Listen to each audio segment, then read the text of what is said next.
ওই কুমির মরা নদীতে একবার জাল ফেলি চলে আসবো। আরে বেশি লোভ ভালো নয় রে। এই মদন, চল না ফিরে যাই। কিন্তু মদন কোনো কথা শোনে না, সে আরো এগোতে থাকে। তখনই হঠাৎ রতনের চোখে পড়ে আরে ওটা ওই গাছের আড়ালে কি দাঁড়িয়ে? কালো বাঘ! ও যে বনবিবির কালো বাঘ। মদন ফিরে আয়, বনবিবির কালো বাঘ দেখা দিছে, সতর্ক করছে, আর এগোসনি বিপদ হবে। তোমার ওই গল্প কথা রাখো তো রতনদা, আমাকে মিথ্যে ভয় দেখিয়ে লাভ নেই। তুমি না যাও না যাবে, আমি চললাম।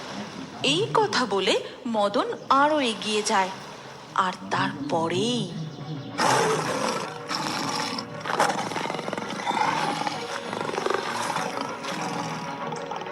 দেখা যায় দুটি বাঘ নদী সাঁতরে দ্রুত মদনের নৌকার দিকে ধেয়ে আসছে। আর সাথে সাথেই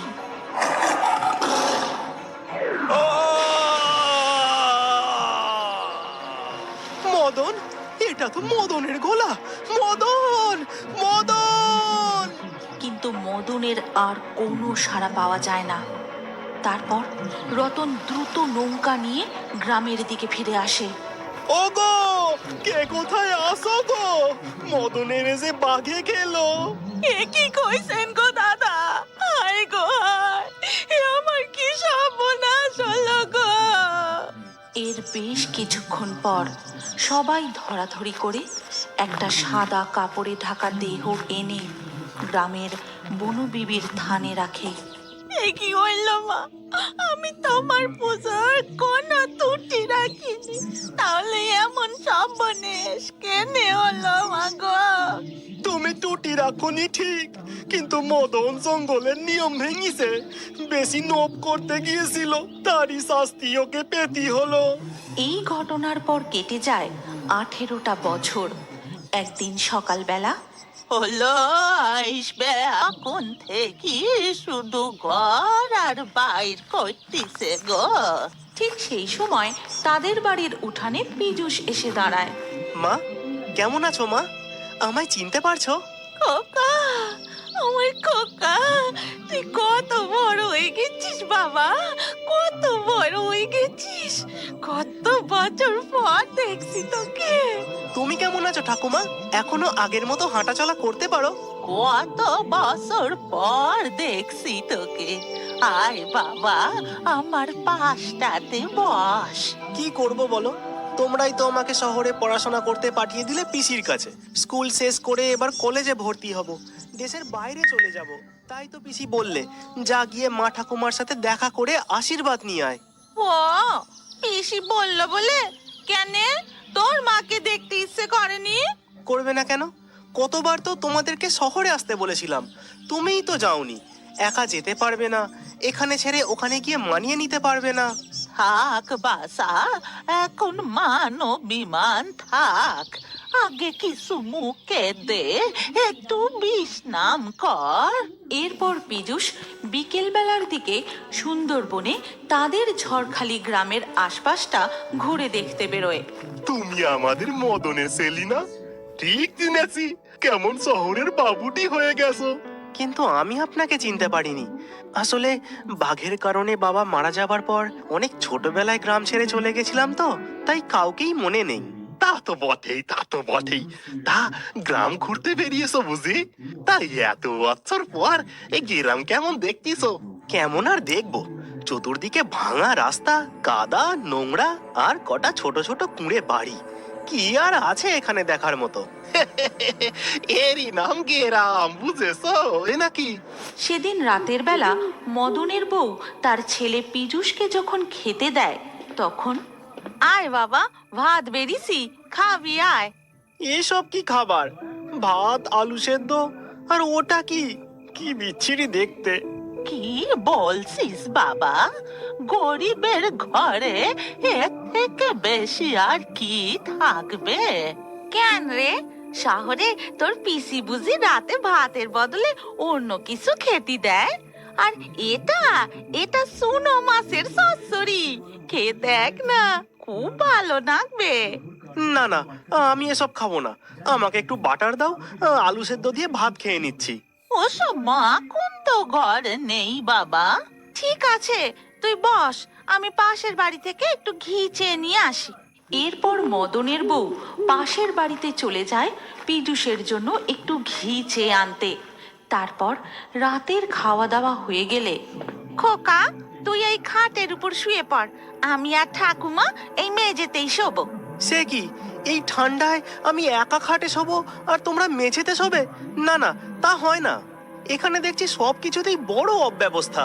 আমি পিসিকে বলেছিলাম আমি যাব না গ্রামে, তবুও আমাকে জোর করে পাঠালো। এই কথা বলে পীযূষ কিছুটা বিরক্ত হয়ে খাটে গিয়ে চাদর চাপা দিয়ে শুয়ে পড়ে। দিন সকাল হতেই, কে রে মদনের বেটা, ঘুম থেকে উঠেছিস? আমার সঙ্গে মধু পারতে যাবি নে? সূর্যি যে মাথার উপরে উঠলো রে।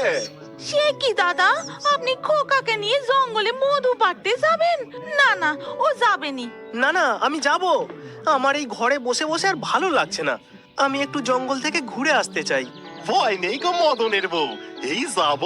আগে বনো বিবির পুজো দিয়ে তারপর জঙ্গলের সামনে ব্যাগে ঘুরে যদি মধু পাই ভালো, না হলে ফিরে আসবো খন। এরপর পীযূষ রতনের সঙ্গে জঙ্গলের দিকে চলে যায়। তারপর এক জায়গায় দাঁড়িয়ে রতন গাছ থেকে কিছু বনফুল তুলে। আগে বনো বিবির পুজো দিব, তারপর তো জঙ্গলের ভেতরে যাব মধু সংগ্রহ করতে।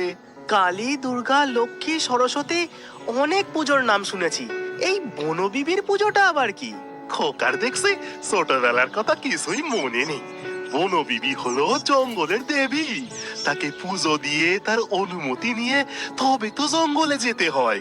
এই জঙ্গলের অনেক নিয়ম আছে বাবা, বুঝলে? এরপর রতন খুব ভক্তি ভরে বনবিবির পুজো দেয়, প্রার্থনা জানায়। তারপর জঙ্গলের গভীরে প্রবেশ করে। শোনো খোকা, তুমি কিন্তু অযথা গাছের ডাল ভাঙবেনি, গাছের পাতা ছিঁড়বেনি।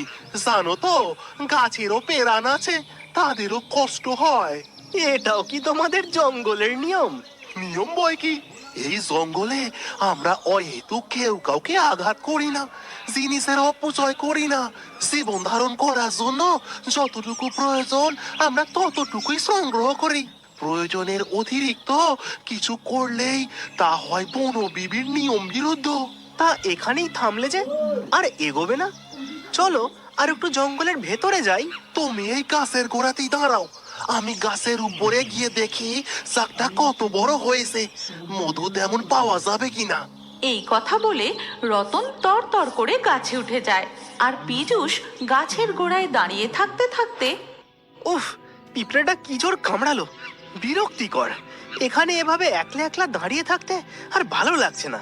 এই কথা বলেই পীযূষ মটাস করে একটা গাছের ডাল ভেঙে নেয়। সেটা একটু এদিক ওদিক নাড়ানাড়ি করে ফেলে দেয়। তারপর আবার একটা গাছের ডাল ভাঙে। ঠিক তখনই কিছুটা দূরের একটা ঝোপ কেমন যেন নড়ে ওঠে। ওই ঝোপটা কেমন নড়ে উঠলো না? নিশ্চয়ই ওখানে কোনো ছোটখাটো জন্তু লুকিয়ে আছে। এই কথা বলে পীযূষ সেই ঝোপের দিকে এগিয়ে যায়, কিন্তু সেখানে গিয়ে সে কিছুই দেখতে পায় না। আরে, এখানে তো কিছুই নেই, নিশ্চয়ই কোনো ছোটখাটো জন্তুই ছিল, আমার ভয়ে পালিয়েছে। এই কথা বলে পীযূষ সেই ঝোপ থেকে আরো একটা গাছের ডাল মোটাস করে ভেঙে নেয়। ঠিক তখনই পীযূষ লক্ষ্য করে সামনের আরো একটা ঝোপ একটু যেন বেশি দুলে উঠল। দেখি তো কে ওই ঝোপের মধ্যে লুকিয়ে রয়েছে। আমাকে ভয় দেখানো, নিজেই ভয় পেয়ে পালিয়ে যাচ্ছে আর ঝোপ নাড়িয়ে নাড়িয়ে আমাকে ভয় দেখানো হচ্ছে। পীযূষ সেই ঝোপটার দিকে এগোতে যাবে, ঠিক সেই সময় সেখান থেকে বেরিয়ে আসে একটা কালো মুখ। তার চোখ দুটো জ্বলজ্বল করছে, আর সাথে সাথেই একটা বিকট বাঘ! এ যে কালো বাঘ, এটাই কি তাহলে সেই বনবিবির কালো বাঘ, যে বাঘের গল্প রতন কাকা শোনাচ্ছিল?